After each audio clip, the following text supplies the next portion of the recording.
Bueno, en el caso general, en el caso en que tengo K variables y K más un parámetros para estimar, una vez que yo defino estimaciones para beta 0, beta 1, beta 2, hasta beta K, esta sería la manera de definir los I sub I sombrero. Obviamente, para un caso general no tengo una visualización de esto. Para dos variables puedo pensar en un plano y en medir para cada punto cada observación tiene dos valores de X y un valor de Y, con lo cual es un punto del espacio, y yo puedo medir la distancia vertical de ese punto al plano. ¿Sí? Después ya, para más de dos variables, no hay una visualización geométrica de esto, pero puedo definir los I sub I sombreros de forma análoga, y la diferencia entre los I efectivamente observados y los I que predeciría la recta una vez estimada, la llamo U sub I sombrero, igual que antes, son los residuos. Y la suma de cuadrados residuales de vuelta a la suma de los residuos al cuadrado. ¿Sí? Hay dos caminos para esto. Uno es seguir sin usar matrices, por ahora, digamos. Y entonces I menos esta expresión, me cambian todos los signos, lo elevo al cuadrado, sumo. Si yo busco todas las derivadas parciales, que son K más una, hay una para beta 0, una para beta 1, así hasta beta K. Busco todas las derivadas parciales, las igualo a 0, y reacomodo un poco las cosas, y eso que me queda lo pienso matricial como un sistema de ecuaciones lineales, matricialmente. Lo que me queda es que los términos independientes son está formado por un vector columna, donde el primer elemento es suma de I sub I, el segundo es suma de X1 por I. ¿Qué sería esto? Yo agarro cada valor de X1, lo multiplico por el correspondiente valor de I, y eso lo hago para la primera observación, para la segunda, para la tercera, y sumo. Eso es lo que sería. Después, si tenemos tiempo, hacemos un ejemplo cuando ya tengamos todo terminado, pero me interesa más que entiendan los conceptos. Después los ejemplos también los pueden ver en la bibliografía. Y además no les pasé guía de ejercicios de esto, así que tampoco espero que se pongan a practicar. Es para que tengan una introducción, para que cuando lleguemos al modelo lineales generalizado, que es otra cosa, tengan la base, tengan todos la base bien clara. Y el elemento que le seguiría a esto sería la suma de los x2i por i sub i, la suma de los x3i por i sub i, así hasta llegar a la suma de las últimas variables por las i's. ¿Sí? Cada variable por las i's. Y acá me queda primero la i's sola, pero piensen que hay como una variable que vale 1, que es la que acompaña al beta 0, o sea que tiene sentido este. ¿Sí? Obviamente, beta 0, beta 1 hasta beta k son mis incógnitas, y la matriz del sistema, que empieza en n, acá va a tener la suma de x1, la suma de x2, la suma de x3, hasta la suma de xk. No completo todo esto porque esta matriz va a ser simétrica. De hecho, si miran la del ejemplo, lo que vimos recién también era simétrica. Si voy para abajo también va a tener la suma de x1, suma de x2, suma de x3, hasta la suma de xk. En la diagonal me queda cada variable elevada al cuadrado. Suma de x1 al cuadrado, suma de x2 al cuadrado, suma de x3 al cuadrado, hasta la suma de xk al cuadrado. Y fuera de la diagonal, básicamente lo que me va a quedar es, si estoy en la fila de las x2 y la columna de las x4, donde se cruzan, va a estar la suma de x2 por x4. Por ejemplo, acá está la suma de x1 por xk. ¿Sí? O sea que me queda una matriz donde básicamente tengo estos elementos. Después, si hacemos un ejemplo, va a quedar más claro. Pero digo, esto uno lo puede hacer escribiendo todo con puntos suspensivos, lo cual es bastante molesto. Y si uno hace esto, se puede dar cuenta que en realidad esta columna que quedó acá es igual al resultado de hacer, usando los i, x, beta que yo definí antes, ese resultado va a ser x traspuesta multiplicada por y. Se los dejo como ejercicio que chequen que las dimensiones dan una vez que transpongo la x y que se va a la cuenta, me queda esto. Y esta matriz del sistema que me queda acá, pueden chequear que es equivalente a hacer la matriz que habíamos definido x traspuesta por x. Y este vector de estimaciones lo vamos a llamar en analogía a lo anterior, beta, pero sombrero. Entonces, básicamente, yo puedo decir que el sistema escrito en forma matricial que me da las condiciones de primer orden para que exista para minimizar la suma de cuadrados residual es que x traspuesta por x, esto no tiene traspuesta, no tiene prima, por el vector beta, que son las incógnitas, es igual a x traspuesta por y. Hay otra manera de hacer esto. Yo no la voy a hacer, pero si les interesa ver el desarrollo, pueden, por ejemplo, ir al libro de Novales, que también se llama Econometría. Novales, con B corta. Ese usaba yo cuando daba econometría. Es un libro que como mucho más matemático que el de Bujarati, digamos, y menos conceptual también, pero no tanto. Si quieren pueden buscar ahí también el desarrollo. Pero hay otro camino donde uno define el vector y, el vector y sombrero, el vector de residuos, que es u sombrero. Una vez que uno define U sombrero, se puede probar que la suma de cuadrados residual es U sombrero traspuesto por U sombrero. Y cuando uno va desarmando las cosas y derivando usando ciertas reglas que están al principio del libro explicadas y que tienen algún sentido, uno puede llegar a esta misma condición escrita en forma matricial sin tener que usar todos los puntos suspensivos. O sea, es como el camino al revés. ¿Sí? No lo voy a hacer para no perder tiempo y además porque estoy tratando de explicar esto no a un nivel de econometría, sino a un nivel de estadística 2. Pero bueno, básicamente se puede llegar exactamente a la misma fórmula. Entonces, una vez que llego a que la condición de primer orden es x traspuesta por y igual a x traspuesta por x por beta, se puede probar que la condición de segundo orden me indica que la única solución de esto es un mínimo. Me dice que la solución básicamente es, bueno, hay que multiplicar por la inversa de esta matriz. Y entonces lo que voy a encontrar es que el estimador de mínimos cuadrados clásicos, en el caso general, se puede representar como x traspuesta por x invertida por x traspuesta por y. Es decir, la inversa de esta matriz multiplicada por esta matriz columna. Obviamente en ese orden ya sabemos que en el producto de matrices el orden es fundamental. ¿Sí? Puede cambiar el orden, no solo me puede dar distinto, sino que puede ser que un producto se pueda hacer y el otro no directamente porque no coinciden las dimensiones. Entonces esta es la fórmula, ¿sí?, del estimador de mínimos cuadrados clásicos para el caso general escrita en forma matricial. Y a partir de ahí uno puede empezar a estudiar las propiedades, ¿sí?, en forma general. Yo no voy a hacer desarrollo porque, insisto, lo estoy viendo a un nivel de estadística 2, no a un nivel de econometría, pero uno puede estudiar las propiedades del estimador de mínimos cuadrados clásicos, para lo cual necesito saber si las x son constantes o no, si son variables aleatorias o si las estoy tomando como constantes, y cuál es la distribución de las i's, de i, que en el fondo depende de la distribución de u. Entonces lo que voy a hablar en lo que sigue es un poquito de bajo qué supuestos este estimador es un estimador insesgado de beta, o sea, de beta 0, beta 1, beta 2, beta k, bajo qué supuestos es consistente, bajo qué supuestos tiene en algún sentido mínima varianza. Vamos a hablar un poco de eso, pero la idea es que a ciertos supuestos les corresponde que esto tenga ciertas propiedades. ¿Ok? Entonces vamos a hablar un poco de eso y después vamos a pasar a la parte de cómo hacer intervalos de confianza y cómo hacer ciertos test de hipótesis que nos interesan. Bueno. Yo sé que estoy salteando un montón de cosas. Estoy yendo rápido, primero porque sé que muchos ya vieron esto, o varias cosas de estos. Los detalles de lo que voy a decir ahora probablemente no, pero por las dudas lo aclaro. Sé que otros no lo vieron. De todas maneras, tienen bibliografía para avanzar y las dudas que tengan en la clase de consultas, obviamente podemos avanzar sobre esto. Y si hace falta agregar otra clase de consultas después del lunes, agregamos otra más, no tengo ningún problema. Obviamente, la idea tampoco es que se queden con dudas, si bien no es fundamental a esta altura que entiendan todos los detalles. Pero sí no quería dejar de cubrir como los conceptos fundamentales para que después, bueno, de última cuando vayan a la bibliografía y lean en más detalle y revean la clase y hagan las cuentas que les estoy dejando para que hagan ustedes, entiendan igual el hilo conductor de esto. Eso es lo que más me interesa en este momento. Yo sé que estoy yendo bastante rápido porque obviamente estoy dando en menos de una clase lo que a lo mejor en estadística 2 se da en 2, 3 o 4 clases. ¿Sí? Yo sé que estoy yendo rápido. Pero bueno.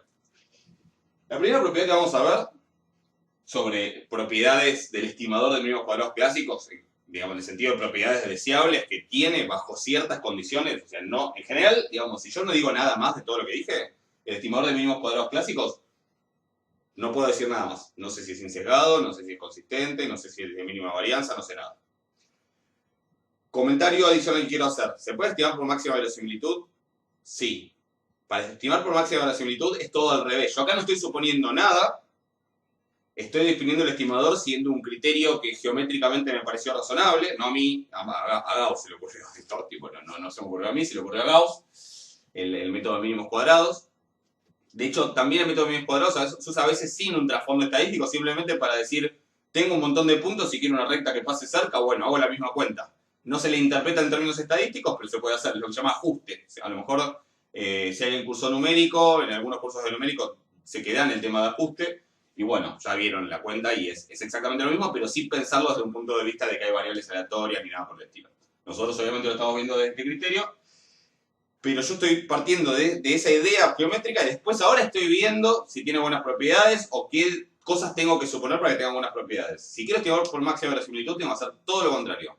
Tengo que directamente decir cuál es la distribución de los errores U, que eso influye directamente en la distribución de las IES, Y a partir de eso armar la función de verosimilitud, etcétera, etcétera.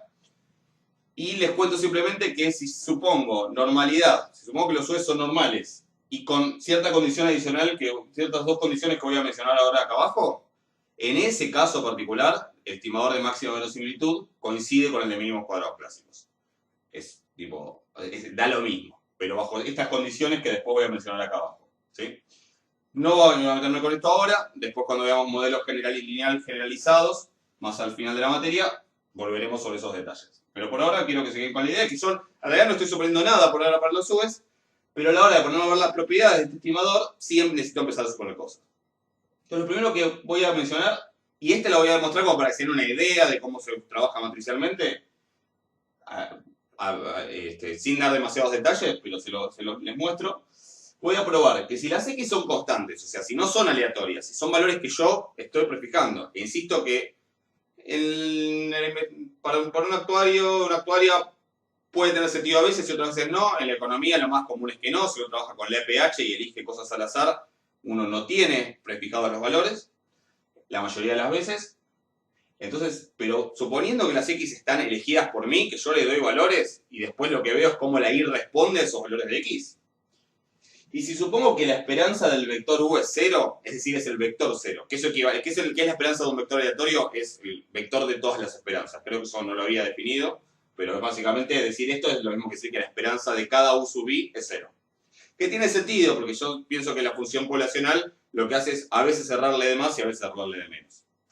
Entonces, bajo esos dos supuestos, el estimador de mínimos cuadrados clásicos es insesgado para beta. O sea, es un estimador insesgado de beta. Su esperanza es beta. ¿Sí? Su esperanza en este mismo sentido. Les voy a mostrar cómo se prueba eso, que en este caso es fácil. Recuerden que el modelo básicamente dice que I es X beta más U. Digo, y ahí es donde la distribución de la I va a depender de la distribución de la U. Las X estoy suponiendo que son constantes. Y es muy fácil ver que la esperanza tiene, cuando la pienso como esperanza de un vector aleatorio, tiene las mismas propiedades que la esperanza de una variable aleatoria. ¿Sí? Respecto a la suma, respecto a las constantes, etc. Entonces lo que voy a hacer acá es usar esto, que ahora tengo que hacer otro comentario, y recordemos que el estimador de mínimos cuadrados clásicos nos dio X traspuesta por X a la menos 1 por X traspuesta por Y. ¿Ok? Comentario. Como estoy suponiendo que las X son constantes, el estimador de mínimos cuadrados clásicos básicamente lo puedo pensar como que es esta matriz de constantes, ¿sí? Que en los libros, la bibliografía se le da algún nombre, creo que le llaman M, es una matriz de constantes. Todo X traspuesta por X a la menos 1 por X traspuesta son constantes prefijadas, ¿sí? Esto se llama matriz de diseño, de hecho, son los valores que yo elegí de X. Y esa matriz de constantes multiplica lo único aleatorio que tengo bajo este supuesto, o en este caso, digamos, no es un supuesto no comprobable, sino que tiene que ver con si estoy haciendo las cosas de esa manera o no. Esa matriz de constantes multiplica al vector aleatorio I. O sea que si se fijan, el modelo, el estimador de mínimos cuadrados clásicos, en este caso es una transformación lineal del vector I. Como tiene esa propiedad, se dice que el estimador es un estimador lineal. ¿Sí? El estimador de mínimos cuadrados clásicos es un estimador lineal. Y eso es importante para algo que viene después, pero aprovecho para comentarlo ahora porque no lo había dicho. Fíjense que si yo tengo en cuenta que I es X beta más U, yo puedo decir que esto es X traspuesta por X a la menos 1 por X traspuesta por X beta más U. Repasemos propiedades de las matrices. El producto de matrices es distributivo con respecto a la suma, solo que tengo que mantener siempre el orden. No puedo hacer, si hago esto por esto, tiene que premultiplicar en los dos lados. O sea que esta cuenta me va a dar X traspuesta por X a la menos 1 por X traspuesta por X por beta más X traspuesta por X a la menos 1 por X traspuesta por U. Ahí distribuí. Fíjense que X traspuesta por X a la menos 1 por X traspuesta por X, obviamente me da la identidad. Después chequen que las dimensiones funcionan. Y la identidad por beta me da beta. O sea que si yo resumo esto un poco, así aprovecho el espacio, básicamente el estimador de mínimos cuadrados clásicos lo puedo escribir en términos de U, y quiero escribirlo en términos de U porque yo ahora voy a suponer cosas sobre U. Lo puedo escribir como beta más X traspuesta por X a la menos 1, o sea, la inversa de eso, por U. ¿Estamos de acuerdo? Entonces, ¿qué pasa si ahora calculo la esperanza del estimador de mínimos cuadrados clásicos? Bueno, voy a abreviar un poco para no tener que escribir tanto y no ocupar el espacio. Pero básicamente va a ser la esperanza de esta expresión. La esperanza de una suma de vectores es la suma de las esperanzas de los vectores. Eso es muy fácil de probar usando la propiedad análoga de las esperanzas. De hecho, si puedo, después les subo un apunte de cuando yo hago econometría, donde pruebo esas cosas, pero van a ver que sale inmediatamente de las propiedades de la esperanza. Entonces me queda la esperanza de beta, pero beta es el parámetro beta es constante. Bueno, la esperanza de un vector constante va a ser la constante. Eso no tiene duda. ¿Sí? Y después me queda la esperanza de esto, donde de vuelta estoy suponiendo que las x son constantes. Y ahí hay una propiedad similar, así como teníamos que la esperanza de una constante por una variable era la constante por la esperanza de la variable, para matrices, para producto de matrices, funciona de la misma manera. ¿Sí? Después, si quieren, les subo ese apunte y ahí pueden probar porque es válido, pero se deduce de la propiedad análoga para constantes, para variables aleatorias y constantes. Entonces, la esperanza de este término es x traspuesta por x a la menos 1 por la esperanza de u. Como la esperanza de u estoy suponiendo que es 0, todo ese término se anula y me queda que la esperanza del estimador de mínimos cuadrados clásicos, insisto, bajo estos supuestos que los usé intensivamente, o sea, que las x son constantes, lo usé un montón, que la esperanza de u es 0, lo usé, me da que la esperanza es beta, es decir, es un estimador incerrado. ¿Estamos de acuerdo? Esa sería la prueba. Comentarios de esto. ¿Qué pasa si las x no las son constantes? Estoy trabajando con el caso en el que yo simplemente, elijo una familia y le mido los valores de las x y también el valor de la y y todo sale al azar. Bueno, obviamente hay cosas que acá no puedo hacer. Por ejemplo, sacar esas x para afuera. ¿Sí?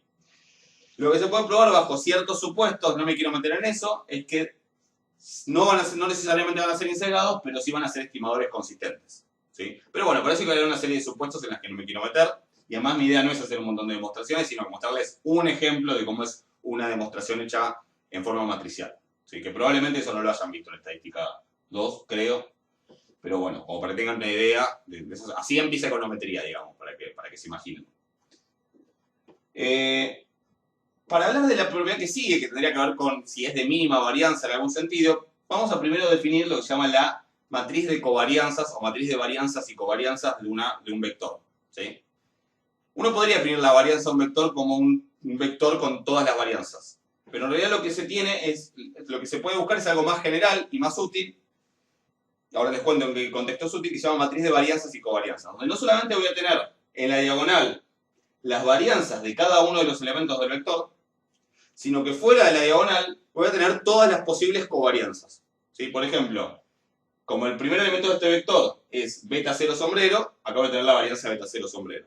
Como el segundo es beta 1 sombrero, en este vector, acá en el segundo lugar de la diagonal voy a tener la varianza beta 1 sombrero. Todo esto tiene una manera de definirlo, que en ese apunte que les digo que después lo subo, está por si les interesa verlo simplemente, no es obligatorio.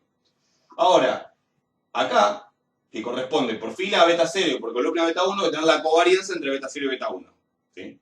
Acá, no lo estoy escribiendo, como por fila corresponde a beta 1 y por columna corresponde a beta 0, voy a tener la covarianza entre beta 1 y beta 0, pero la covarianza es simétrica, o sea que esto en realidad es esto y esta matriz es simétrica. ¿Ok? Lo que se puede probar, ¿sí? Es que... y bueno, ¿por qué me interesa esa matriz? Bueno, porque si yo quiero pensar en la estimación de beta 2, bueno, obviamente lo que me interesa es su varianza. Pero supongamos que yo quisiera estimar alguna combinación lineal de los parámetros. Supongamos que para mi modelo económico o mi modelo actuarial, beta 2 más beta 3 menos 5 beta 4 significa algo importante. ¿Sí? Es un parámetro que es relevante para el modelo. Imagínense. Entonces, obviamente yo voy a querer también estimar toda esa expresión, no el beta 2 por sí solo, el beta 3 por sí solo y el beta 4 por sí solo, sino beta 2 más beta 3 menos 5 beta 4. ¿Sí? Entonces, toda esa expresión voy a querer que sea, por empezar, disgregada, y me gustaría que en algún sentido tenga la varianza lo más chico posible, porque ese valor es el que yo quiero estimar. Bueno, si yo calculo la varianza de esa expresión, cuando desarrollo cómo es la varianza, en la fórmula van a aparecer la varianza de cada uno de ellos, pero también van a aparecer todas las posibles covarianzas. Entonces, toda esta información es útil. ¿Sí? De hecho, el teorema que voy a mencionar ahora después, que se llama teorema de Gauss-Markov, lo que me garantiza es que no solo en algún sentido la estimación de beta 1, de beta 0, de beta 2, de beta 3 van a ser de mínima varianza si los hago por mínimos cuadrados clásicos, sino que también la estimación de cualquier combinación lineal de los parámetros, que pueda ser de interés, va a ser de mínima varianza en ese sentido que voy a definir cuando uso el estimador de mínimos cuadrados clásicos, ¿sí? O sea que el interés de esta matriz de varianza y covarianza es que si la inferencia no la quiero hacer sobre un parámetro en particular, sino sobre una expresión que combina linealmente los parámetros, ahí sí necesito los datos de la covarianza. Entonces, por eso es que se suele usar esto. Ahora, si solo me interesa la varianza, bueno, están en la diagonal de esta matriz. Si lo otro no me interesa, no importa, pero digo, es información que eventualmente puede ser de utilidad.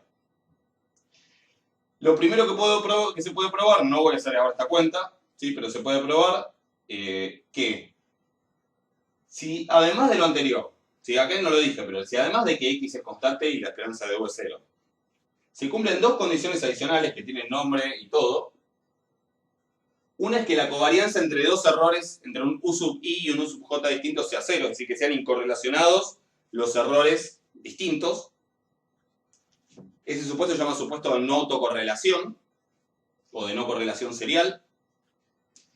Y si además la varianza de todos los errores, del u sub 1, del u sub 2, del u sub 3, es la misma, por eso lo llamo sigma cuadrado u, pero digo, es una constante, no depende de i, no es distinta para cada error. Esto se llama supuesto de, a lo mejor se acuerdan, homocedasticidad. Homo quiere decir igual, skedasis quiere decir dispersión, variabilidad en griego, quería decir. Entonces, homocedasticidad es igual varianza, básicamente significa. Si se cumplen tanto el supuesto de no correlación como el supuesto de homocedasticidad, entonces se puede probar que la matriz de varianzas y covarianzas de beta sombrero, del estimador de mínimos cuadrados clásicos, tiene esta expresión. Esa varianza que es la misma para todos, por x transpuesta por x a la menos 1. ¿Estamos de acuerdo?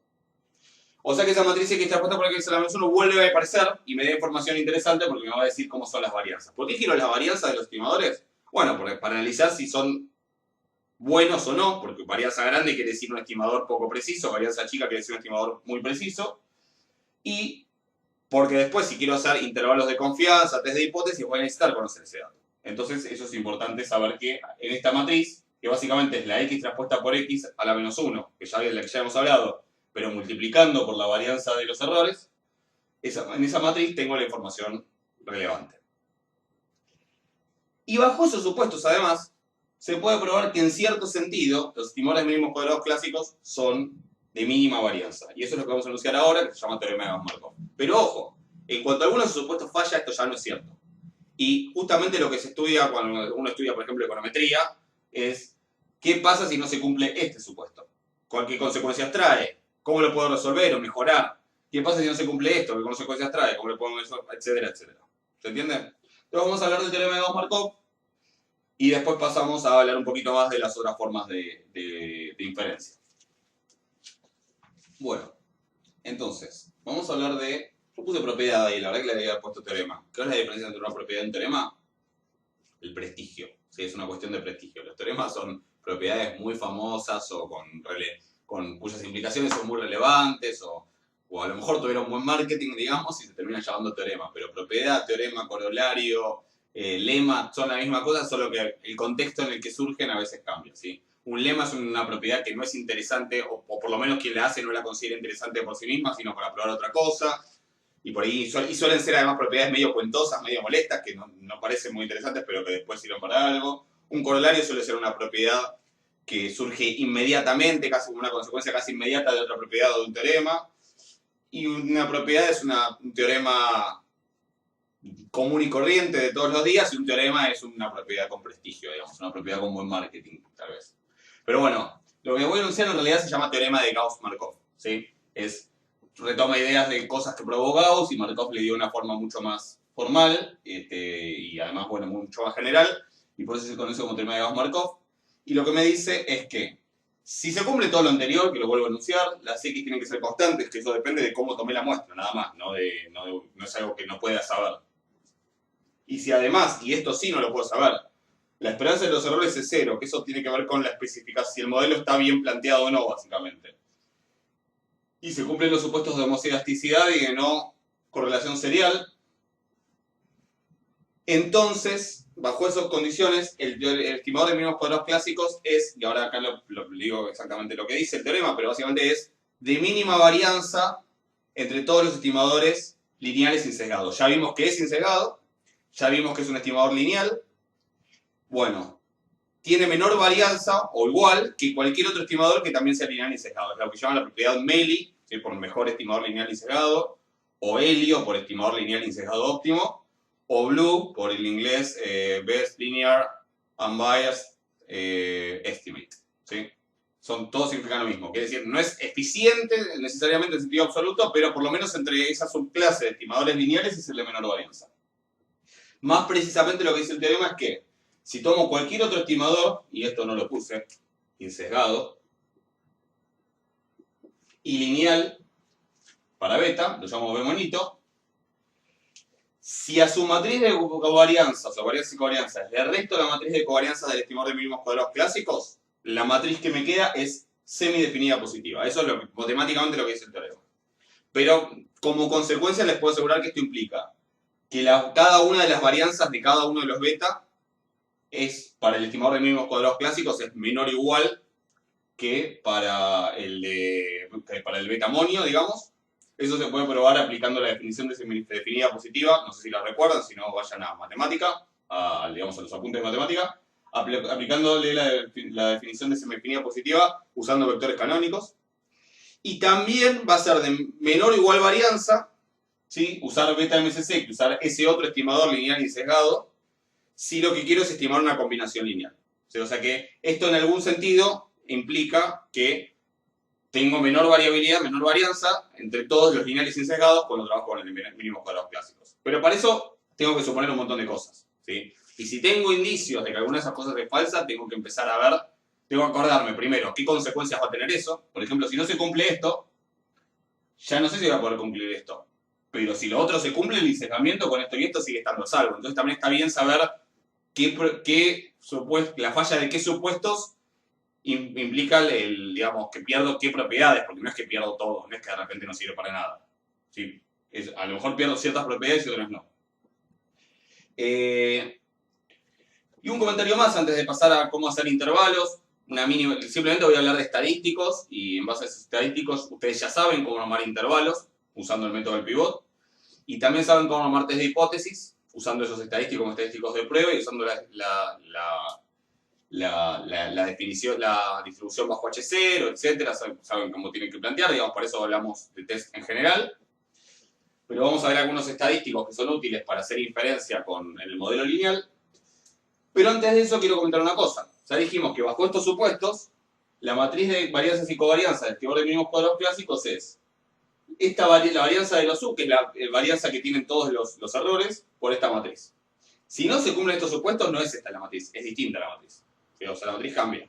Y además tampoco es el mejor estimador, o sea que tal vez uso otro estimador con otra matriz. O sea, ¿esto se puede complicar bastante? Sí. A nivel estadística 2 no, porque todo se analiza bajo los supuestos, pero en econometría es cuando se empiezan a levantar esos supuestos y analizar las consecuencias y las alternativas.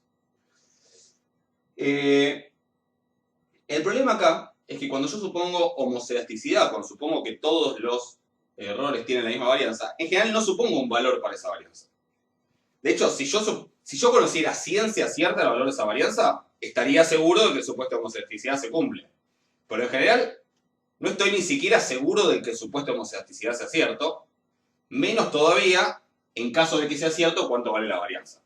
O sea que en realidad este valor es desconocido.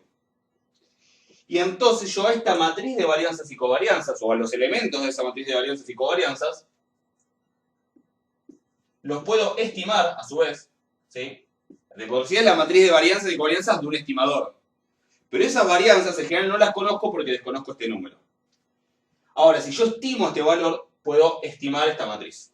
Es decir, la matriz, ¿cómo se estima? Estimando el valor de la varianza de los errores, suponiendo que esos errores realmente todos tengan la misma varianza, suponiendo que se cumple el supuesto de homocedasticidad.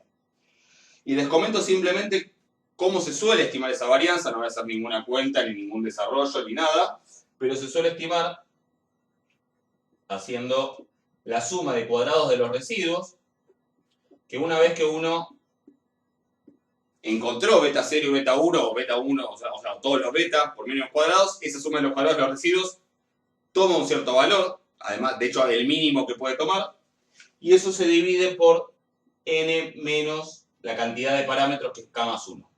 ¿Sí? Ese estimador, ¿por qué se define así? Bueno, básicamente porque es un estimador insesgado del sigma cuadrado de u, insisto, bajo todos estos supuestos. ¿Sí?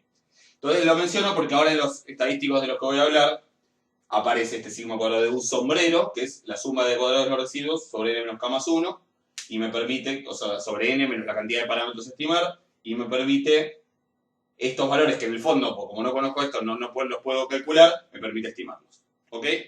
Entonces, vamos a ver básicamente dos estadísticos. En realidad son todos los estadísticos de los beta, pero es siempre lo mismo. Van a ver que siempre es lo mismo. ¿Sí? Lo mismo para beta 0, para beta 1, etc. Y un estadístico para sigma cuadrado de u. ¿Sí? Y vamos a ver esos estadísticos, qué distribución tienen. Y entonces a partir de eso, si en algún momento nos hace falta, o les hace falta, o quieren profundizar el tema, van a poder armar intervalos usándolos como pivots, o poniendo ciertos valores, los pueden usar como estadísticos para hacer test de hipótesis, que yo les voy a mencionar básicamente cuáles son los test que son interesantes. ¿Sí? Yo sé que esto va rapidísimo, pero insisto, es más que ver el tema, es un esquema de qué es lo que uno tendría que estudiar si quiere estudiar bien el modelo lineal clásico, básico, bajo todos los supuestos. Los supuestos se suelen llamar supuestos de Gauss-Markov, ¿sí? Justamente por este teorema, y van a ver que si va, por ejemplo, el libro de Bujarati nombra, no sé, como 10 supuestos. Es porque acá hay un montón de supuestos implícitos. La linealidad del modelo, que el modelo esté bien planteado, hay como un montón de supuestos que no los estoy haciendo explícitos, pero que por detrás están. ¿Sí?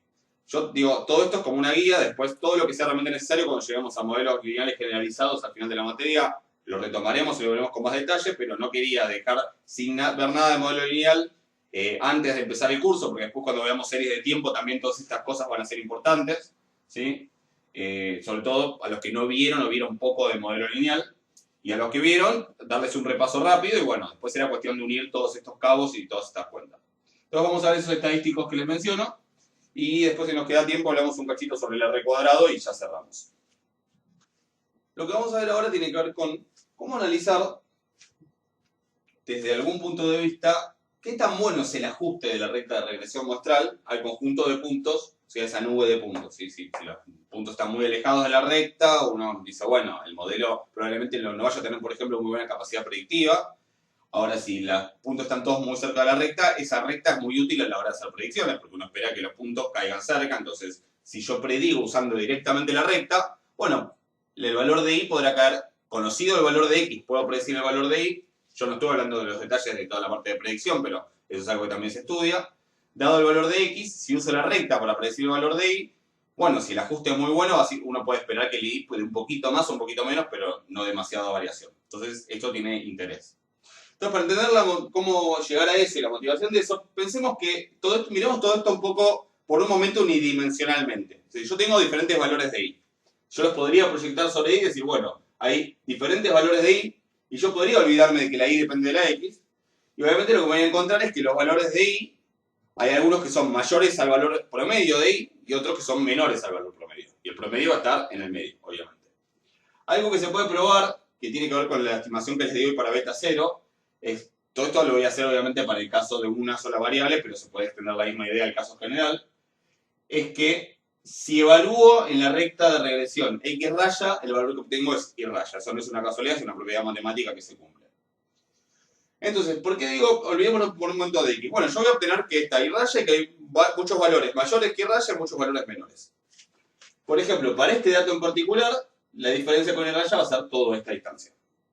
Y uno podría preguntarse, ¿por qué este dato dio tan por encima de y raya? Si yo no pienso en la relación con x, bueno, simplemente pensaría que al azar dio muy por encima.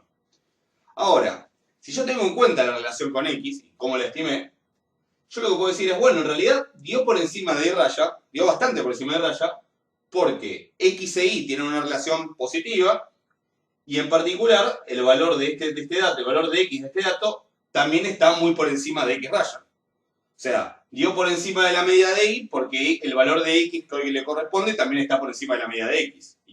Y como la relación es creciente, va a dar por encima. Si fuera decreciente, sería al revés la relación. Entonces, de alguna manera, la relación de regresión entre la variable y la x me explica por qué este dato cae tan por encima de raya. Pero no me lo explica del todo. Porque la relación esa, lo que me explica es por qué llegó hasta acá. Es decir, me explica esta distancia. Esta distancia, desde acá hasta raya, está explicada por el modelo. ¿Sí? Es lo que se llama la variación o la variabilidad explicada del modelo. ¿Sí? Y es lo que se representa mediante y sombrero, que es la estimación del modelo, menos y raya. Esto es la parte que el modelo me explica. Esto es todo, ¿sí? Es el total de variación de esa observación, el valor de y respecto de y raya. Esto es la parte que el modelo explica. Si me dice, bueno, porque si te fijas sobre la recta, a ese x le correspondería un valor alto de y, o sea que está bien. Bueno, pero ¿por qué me dio un poquito más? Bueno, eso es lo que el modelo no me está explicando. Esto es lo que se llama la variación no explicada para esa observación en particular. O sea que yo la variación total que una observación, que un valor de y toma respecto del valor promedio de y, lo puedo descomponer en la variación explicada y la variación no explicada. Y obviamente un modelo bueno va a ser un modelo con buen ajuste va a ser un modelo donde haya mucho más de variación explicada que de variación no explicada. ¿Y cómo voy a cuantificar eso? Bueno, por empezar me tengo que acordar que las variaciones, tanto la explicada como la no explicada, como la total, pueden ser positivas o negativas. Las cosas pueden quedar por encima o por debajo. Entonces quiero hacer todas las cosas positivas. Y quiero acumularlas, entonces las voy a sumar. ¿Qué voy a hacer? Lo mismo de siempre. Elevar al cuadrado y sumar. Eso me permite definir tres valores. La suma total de cuadrados, que son estos valores al cuadrado sumados. Esto es muy parecido al... Si acá dividiera por n, tendría el s cuadrado, el s cuadrado de y. ¿Sí? Volviendo a cuando hablamos de la varianza muestral. Si lo hago con las partes explicadas al cuadrado y lo sumo, me da la suma de cuadrados explicada. Y si lo hago con las partes no explicadas, me da esto que en realidad no es ni más ni menos que lo que ya definimos en su momento como suma de cuadrados de los residuos, o suma de cuadrados residual. Les advierto que acá yo le llamo suma de cuadrados explicada y suma de cuadrados de los residuos. En otra bibliografía pueden encontrar las expresiones para la suma de cuadrados explicada, suma de cuadrados de la regresión, o sea que esta sería SCR, y para la residual, suma de cuadrados de los errores, o sea que esta sería SC. Desastre. Es decir, SCI y SCR pueden significar esto o todo lo contrario según la bibliografía y no está estandarizado y se van a encontrar, por eso les advierto. Yo lo voy a llamar así. Todo esto tiene fórmulas. Yo no voy a andar acá en las fórmulas porque no vamos a hacer una práctica de esto. ¿Sí? Pero todo esto tiene fórmulas que se pueden escribir en forma matricial, se pueden escribir con sumatorias, pero a la larga después en la vida uno nunca hace esas fórmulas. Todo esto se hace con software, lo hace el Excel, lo hace el R, lo hace cualquier software de estadística que ustedes vayan a usar. O sea que no me interesa acá profundizar en eso porque tampoco vamos a analizar mucho las propiedades ni vamos a demostrar nada. Pero todo esto obviamente tiene fórmulas de cálculo que existen. Entonces la idea es, yo quiero que este número sea bastante más grande que este en algún sentido. ¿Sí? Y de hecho lo que se puede probar es que la suma de cuadrados total da igual a la explicada más la residual. Que no es una consecuencia inmediata de esto, porque si yo elevo al cuadrado de este lado, no me da esto al cuadrado más al cuadrado. Eso no vale así para la suma. Me parece un término que sobra, ¿no? De 2 veces esto por esto. Sin embargo, se puede probar que si sumo por todos esos términos me da 0 y me termina quedando esta igualdad. Eso es una propiedad que no la voy a mostrar, obviamente, menos a esta altura, pero bueno. Si yo divido todo por la suma de cuadrados total, me da que esta cantidad, suma de cuadrados explicada sobre la total, o sea, el porcentaje de la variación total, de la variabilidad total que está explicada por el modelo, más el porcentaje de la variabilidad total que no está explicado por el modelo, ¿sí? La parte residual, me suman 1. Todo esto son propiedades matemáticas, pero se les puede dar esa interpretación. Entonces a este valor, que es qué porcentaje de la variabilidad de y está explicada por el modelo, se le llama R cuadrado o coeficiente de determinación. El R cuadrado siempre va a dar entre 0 y 1, y un R cuadrado grande, cercano a 1, implica que el ajuste es muy bueno, y un R cuadrado chico implica que el ajuste es flojo. De hecho les digo más, para el modelo simple, el R cuadrado es ni más ni menos que el ρ al cuadrado, el coeficiente de correlación al cuadrado. ¿Sí? Pasa que para el caso con más variables, no tiene sentido hablar de ρ porque uno tendría que hablar de la correlación entre i y x1, la correlación entre i y x2, la correlación entre i y x3, cómo cuantifico el ajuste en general con el R cuadrado. Esa sería la manera. Acá hay una aclaración de que obviamente lo podría definir al R cuadrado como 1 menos esto, y hay un único caso en que esta igualdad no se cumple y entonces esas definiciones no son equivalentes, que es cuando estimo un modelo sin beta 0. Es decir, para todas las cuentas para probar esto implica que hay un término constante en el modelo. Es un comentario que se los hago de maniático nada más, pero obviamente no nos va a influir. Y lo último que quiero hablar es de un problema que tiene el R cuadrado. Muchas veces se usa para comparar modelos. ¿Qué modelo es mejor, este o este? Y este tiene el R cuadrado más grande. Bueno, hay una propiedad matemática que tiene que ver justamente con la mismísima definición de los estimadores de mínimos cuadrados, que es que si yo tengo un modelo, ¿sí? Y igual beta 0 más x beta 0 más beta 1 x1 más beta 1 x2. Y lo quiero comparar con el modelo que tiene las mismas variables, pero además le agrego beta 3 por x3, o sea, las que tenía el otro los dejo, pero ahora le agrego una variable o más, con el nuevo modelo seguro el R cuadrado me va a dar más alto. Y esa es una propiedad matemática. Y básicamente yo estoy ahora, antes sería como que antes estaba minimizando con una restricción, que era que beta 3 era 0, y ahora estoy minimizando sin la restricción, entonces la suma de cuadros residuales es más baja. No sé si se entiende, si no, ni se gasten, pero digo, se puede probar que si a un modelo que tengo le agrego variables, el R cuadrado necesariamente va a bajar, o como mínimo no va a subir, en el extremo de que esa variable que agrego sea completamente inútil. Entonces, si yo uso el R cuadrado para comparar entre modelos que tienen distinta cantidad de variables, y en particular entre un modelo que tiene ciertas variables y un modelo que tiene las mismas junto con otras, siempre me voy a elegir el modelo más complicado. Y eso no está bueno. Porque uno quiere elegir el modelo más complicado, siempre, tipo, teniendo en cuenta todos estos principios epistemológicos, la navaja de Occam, buscar explicaciones lo más simples posibles, uno va a querer el modelo complicado si vale la pena complicarlo. Si eso que agrego tiene un peso suficiente. Entonces, una posible solución a eso, que no es ideal, pero que muchas veces se usa, es el R cuadrado ajustado, que simplemente les dejo la expresión para que lo analicen, pero que de alguna manera penaliza por cantidad de variables. Entonces, cuando yo comparo dos modelos, que es uno contiene al otro, digamos, con el R cuadrado ajustado, cuando yo le agrego variables, el R cuadrado va a aumentar. Pero el R cuadrado ajustado solo va a aumentar si el castigo ese por tener más variables compensa, o más que compensa, la mayor capacidad explicativa del modelo. Existen otros números, otros estadísticos, otras medidas que me permiten también comparar modelos con diferentes cantidades de variables. Existen lo que se llaman criterios, el criterio de Schwartz, el criterio de... ahora no me sale, era un nombre medio japonés, pero no importa. El criterio de Akaike, el criterio de Schwartz son muy conocidos, existen otros más, que también son diferentes maneras para comparar estas cosas. Todo esto tiene que ver con temas que obviamente no estamos viendo ahora, pero que eventualmente en algún momento los vamos a mencionar cuando veamos series de tiempo y cosas por el estilo. Lo último que voy a mencionar es cómo a partir de acá podemos sacar una prueba que es muy importante, que es la prueba de significación global.